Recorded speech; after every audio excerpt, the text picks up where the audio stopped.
adab dan tata krama itu harus dijalankan dengan sepenuhnya, bahkan kepada orang yang sudah meninggal dunia. Jadi bukan makan demit, tetapi itu adalah simbol dari doa. Contoh, bahwa sesajian itu adalah simbol-simbol semesta oleh bunga, bukan memberi sesajian kepada makhluk halus seperti hantu, demit, dan lain-lain, atau manulis sing ring tuas. Bunga mawar itu ambillah sebagai tanda cinta di hati. Makanya sejak dahulu sampai sekarang mengungkapkan rasa cinta itu dengan mawar, tapi jangan mawar berduri.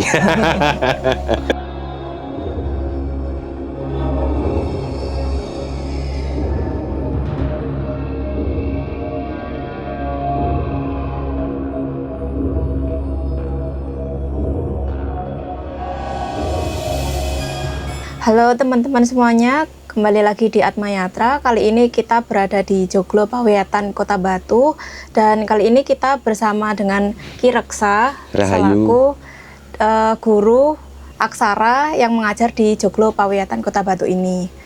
Untuk suro itu sebenarnya itu bagaimana sih di budaya Jawa itu? Ini kalau kita membahas suro, sebenarnya itu kan serapan dari bahasa Arab yang artinya Asyura. Nah, Asyura adalah penanggalan yang ada di kalender Islam, yaitu Hijriyah. Tanggal 1 sampai 10 Muharram itu dinamakan Asyura, atau orang Jawa menyebut dengan kata Suro. Sebenarnya ada sejarahnya seperti ini. Jadi, kenapa di Jawa ini sangat identik atau menjalankan sebuah ritual dan tradisi-tradisi lainnya pada waktu 1 Suro. Jadi ada akulturasi budaya antara Jawa dan Islam yang dikolaborasi oleh beliau Sultan Agung Hanyokrokusumo, atau yang lebih dikenal adalah Sultan Agung Hanyokrokusumo, Raja Mataram Islam, yaitu menggabungkan antara kalender Jawa Saka dengan kalender Islam, yaitu Hijriyah, pada tanggal Masehi atau pada tahun Masehi 1633 bertepatan dengan 1043 Hijriah. Di situ beliau menggabungkan. Jadi gabungan antara tradisi yang ada berkembang di Arab, yaitu tahun Hijriah, dengan tradisi yang ada di Jawa, yaitu tahun Saka, itu digabungkan. Makanya muncullah di Jawa ini dan dikenal pada waktu itu adalah Suro, atau sebenarnya dari kata Asyura, tanggal 1 sampai 10 Muharram. Makanya pada waktu tanggal 1 Suro atau Asyura itu pasti bertepatan dengan tanggal 1 Muharram. Dan tradisi yang berkembang, kenapa pada bulan Suro atau Asyura diperkenankan untuk berdoa, terus melakukan ritual-ritual pendekatan kepada Tuhan Yang Maha Kuasa. Sebenarnya itu adalah semoga di tahun ini kita mendapatkan hal-hal yang lebih positif, lebih baik dari tahun sebelumnya. Terus ada lagi, di tahun 1 Suro juga memperingati peristiwa Karbala ketika meninggalnya Sayyidina Hasan Hussein di perang Karbala itu. Makanya di Jawa pun akhirnya karena dari akulturasi budaya, sampai orang mantu atau mengadakan pesta pernikahan itu pun dilarang karena hari prihatin. Seperti itu. Nah, kalau tadi kan jawabannya soal akulturasi. Sebenarnya itu sebelum itu semua itu suro yang sebenarnya itu apa sih yang membuat orang penasaran? Kan apa tuh pastinya taunya soal Islam. Nah, dari yang Jawa Nyel itu seperti apa? Kalau kita membahas tahun, dari tahun yang Jawa Nyel memakai saka, bukan suro. Nah, tahun saka itu adalah tahun Jawa kuno yang sering dituliskan di dalam prasasti-prasasti. Sedangkan sedangkan tahun suro atau Muharram atau Hijriyah, bulan suro sama dengan bulan Muharram, Hijriyah dan tahun Jawa yang sekarang itu adalah perkembangan dari akulturasi budaya. Kalau kita mengacu kepada Jawa kuno, ya kita memakai saka, bukan memakai penanggalan seperti sekarang ini. Karena di tahun Jawa yang sekarang, yang akulturasi budaya ini, suro ini juga ada tahunnya. Namanya biasanya ada tahun Dal, tahun B, tahun Jim awal, tahun Jim akhir, seperti itu. Seperti sekarang ini tahun 2025 Masehi. Di tahun sakanya 1947. Kalau di tahun suro yang perkembangan tadi atau tahun ini adalah 1557 tahun Dal. Jadi seperti itu. Kalau kita menganut Jawa ya saka. Ini adalah hasil akulturasi budaya suro itu. Jadi gitu ya teman-teman, pembahasan soal apa itu suro itu adalah bentuk akulturasi budaya yang ada di Pulau Jawa saat itu hingga berlaku saat ini. Nah, kemudian ini kan Ki, apa itu suro itu kan masyarakat tuh selalu menganggap bahwa suro itu kayak berkaitan dengan hal-hal mistis. Bahkan kayak orang tua, termasuk orang tua saya zaman dulu kayak menakut-nakuti. Nah, itu sebenarnya itu apa sih yang terjadi itu, Ki? Jadi sebenarnya kenapa sih satu suro itu diidentikan dengan hal-hal yang mistik atau gaib ya? Sebenarnya gini. Di tahun satu suro, di tahun suro atau di bulan suro itu kita disuruh prihatin dan disuruh selalu mendekat kepada Tuhan yang Maha Kuasa dengan cara berdoa. Oleh karena itu orang tua kita sering mengingatkan kita, "Le, ojo dolinan saenake dhewe, saiki wulan suro." Karena apa? Beliau sebenarnya adalah mengajarkan kita agar menjalankan sebuah panembahan atau sebuah doa kepada Tuhan. Jadi dengan cara mendekat seperti itu. Kalau dihubung-hubungkan dengan hal yang mistik, itu sebenarnya adalah seperti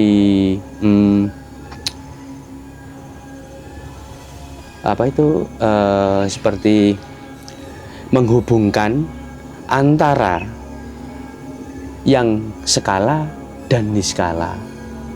Yang skala yaitu yang kelihatan, yang seperti kita jalankan. Yang niskala yaitu yang tidak kelihatan. Sebenarnya tidak hanya satu suro. Niskala dan skala itu tidak melihat tahun, selalu hidup berdampingan seperti itu. Jadi itu hanya nasihat saja kepada anak cucu dari orang tua, ben orang dablek seperti itu. Kalau kaitannya kan itu tadi jawabannya kan buat kayak nasihat dari orang tua. Nah, kalau seperti kayak biasanya tuh orang-orang kayak melakukan penjamasan keris, kayak melakukan ritual-ritual khusus. Nah, itu sebenarnya itu apa yang terjadi? Kan kalau soal suro kan anak-anak muda kan dari nasihat-nasihat yang dari orang tua, terus ditambah lagi brainwash dari adanya film horor soal suro yang menakutkan seperti itu. Padahal kenyataannya tidak seperti itu kan gitu. Iya, jadinya apa ya Ki? Penjelasannya itu gimana bisa diluruskan agar apa itu Gen Z lah, anak-anak muda tidak berpikiran negatif Iya, seperti benar. itu, gimana itu? Jadi gini, tentang ritual-ritual yang dijalankan oleh masyarakat Jawa ketika satu suro seperti menjamas pusaka atau membersihkan pusaka, itu sebenarnya adalah doa pengharapan dan sebagai afirmasi agar kita ini selalu disucikan oleh tindakan kita, oleh perbuatan kita, oleh pikiran kita, disucikan oleh Tuhan Yang Maha Kuasa agar kita selalu mendapat sebuah kebaikan. Makanya keris itu kan juga bukan hanya sekedar senjata, tetapi adalah simbol dari doa yang digambarkan di sebelah dapur maupun pamor seperti itu. Terus hubungannya dengan hal-hal yang klinik ya, nun sewu dan hal-hal yang mistis itu memang dari mindset kita yang terbangun oleh karena film yang tidak mendidik, justru film yang selalu membuat bodoh. Padahal seharusnya, apalagi Jawa ini budayanya sangat kental, nomor 1, 2 mempunyai budaya yang sangat banyak berupa seni tradisi dan lain-lain. Itu seharusnya diangkat, bukan malah ditakut-takuti dengan film horor selalu dihubung-hubungkan dengan Jawa. Jawa itu logis loh.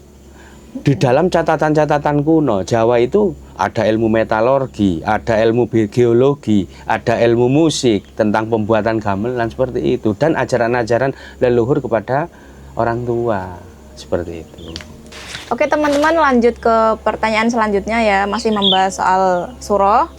Jadi apa itu suro kan dikaitkan dengan ritual-ritual atau apa itu atau bahkan orang itu memberikan sesajen. Bahkan Gen Z itu menilai bahwa ada orang memberikan sesajen di malam suro kepada makhluk halus.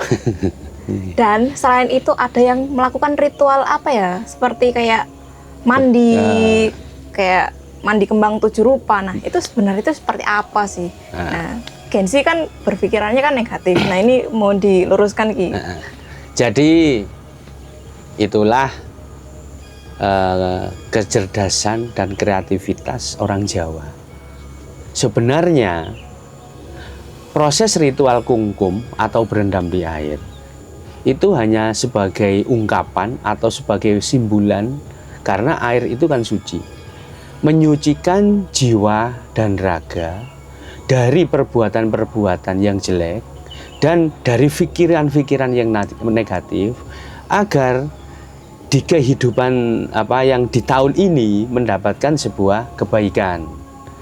Dan kenapa di air yang rata-rata biasanya ada ya air tempuran, terus ada air yang mengalir seperti itu, agar gini, jadi energi negatif yang ada di dalam diri berupa yang tadi saya bilang niskala dan skala, yang negatif itu agar hilang dengan cara berendam dan berdoa. Untuk sebuah persembahan seperti sesajen atau sajian ya, berupa bunga-bunga dan lain-lain, memang harus kita luruskan, harus kita jelaskan agar generasi penerus itu paham bahwa sesajian itu adalah simbol-simbol semesta oleh bunga, bukan memberi sesajian kepada makhluk halus seperti hantu, demit, dan lain-lain. Karena di dalam setiap sajian atau sesajen, contoh dupa itu di dalam kakawin sudah ada Jawa kuno. Sebelum Mataram Islam ada, kakawin ada. Dupa itu berfungsi untuk menenangkan situasi, berfungsi sebagai relaksasi, juga berfungsi sebagai menghilangkan energi negatif karena dengan baunya yang wangi. Terus seperti sajian berupa bunga-bunga. Lah, Di situ kan banyak sekali macam-macam bunga, entah itu mawar, entah itu kenanga, dan entah itu kantil atau yang disebut dengan warsiki, atau juga bunga campaka. Sebenarnya itu adalah gambaran atau simbol doa kita kepada Tuhan yang Maha Kuasa, juga sebagai penghormatan kita kepada leluhur kita yang telah tiada. Karena di Jawa itu adab dan tata krama itu harus dijalankan dengan sepenuhnya, bahkan kepada orang yang sudah meninggal dunia. Jadi bukan makani demit, tetapi itu adalah simbol dari doa. Contoh, mawar. Kenapa ada bunga mawar? Bunga mawar itu angalap sekar ermawa manulu singring tias, atau manulu singring tuas. Bunga mawar itu ambillah sebagai tanda cinta di hati. Makanya sejak dahulu sampai sekarang mengungkapkan rasa cinta itu dengan mawar, tapi jangan mawar berduri. Itu. Terus kenapa ada kananga? Kenanga ada dalam bahasa Jawa kunonya kananga. Kananga itu sebagai panggarbaning kusuma. Panggarbaning kusuma garba. Garba itu artinya seluruh tubuh.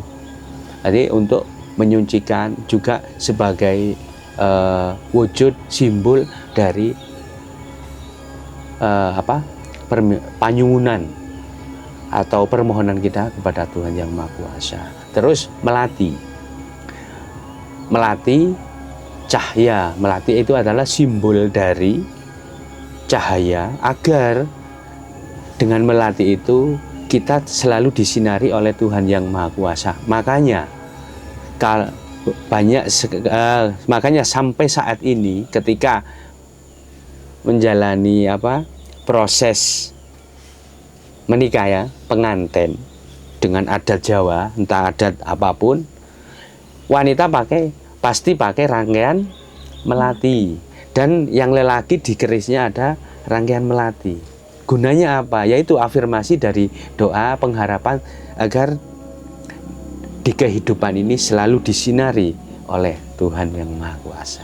Itulah penjelasannya. Jelas toh? Jelas, sangat jelas sekali. Jadi filosofi suro yang sebenarnya itu adalah yang baik-baik aja, bukan yang buruk ya. Apalagi kita kan selalu di brainwash sama perfilman soal katanya suro itu identik dengan hal-hal yang negatif. Makanya sebenarnya kan gini, kalau untuk mendidik generasi bangsa, seharusnya kita di dalam dunia perfilman ya tentang ilmu pengetahuan, tentang kecerdasan leluhur kita yang sudah ditulis di sejarah-sejarah, bahkan di rontal-rontal kuno, bahwa leluhur kita ini orang cerdas, juga sebagai ahli dalam bidang arsitek, contoh membuat candi. Sebenarnya kan itu bukan malah yang horor-horor yang membodohkan generasi. Akhirnya dengan keyakinannya merubah generasi itu menjadi penakut. Iya, benar sekali itu. Ini kewajiban dari masyarakat, juga para pimpinan atau pemerintahan untuk mendidikan generasi bangsa, karena agar generasi bangsa tetap berpegang teguh pada budayanya, karena budaya adalah jati diri bangsa. Ketika budaya sebuah bangsa itu hancur, maka hancurlah negara itu. Wah, cukup kompleks, cukup komplit nih jawabannya nih. Nah, ini tambah lagi Ki, aku juga penasaran sebenarnya ini. Kan suro itu ya mungkin ini jawabannya juga sama ya. Mungkin ya jawabannya soal perwujudan doa. Nah, itu kan saya itu melihat waktu malam suro itu orang-orang kayak sering memberikan sesajen di jalanan, membakar dupa di sepanjang jalan. Habis itu kayak memberikan janur di gapura-gapura. Itu tujuannya itu apakah sama atau bagaimana gitu? Sebenarnya jawabannya sama dengan yang saya jawab tadi. Itu hanya simbol, seperti janur. Janur itu sebenarnya sebagai tanda atau sebagai tanda rasa cinta antara manusia yang satu dengan manusia yang lain, juga sebagai tanda guyub rukun. Makanya di setiap pengantin ataupun acara-acara pasti ada janur itu. Terus membakar dupa sepanjang jalan atau di perempatan mesti penjuru 4. Itu adalah arah mata angin, karena kita hidup ini berada di punjer dari arah mata angin agar mendapatkan sebuah kebaikan. Bukan makani demit sing tengah perapatan, bukan, itu salah. Sebenarnya semua itu simbol, dan dengan gondowangi atau bau harum dari dupa akan memperoleh manfaat. 1, tenang. 2, rileks. 3, berpikiran positif. Kalau jenengan sekarang saya tanya, menghirup bau wangi dengan bau busuk enak mana? Enak wangi lagi. Lah makanya pasti enak wangi. Enak wangi. Apalagi kalau beli parfum bertumpuk-tumpuk kayak gitu. Pastinya enak wangi.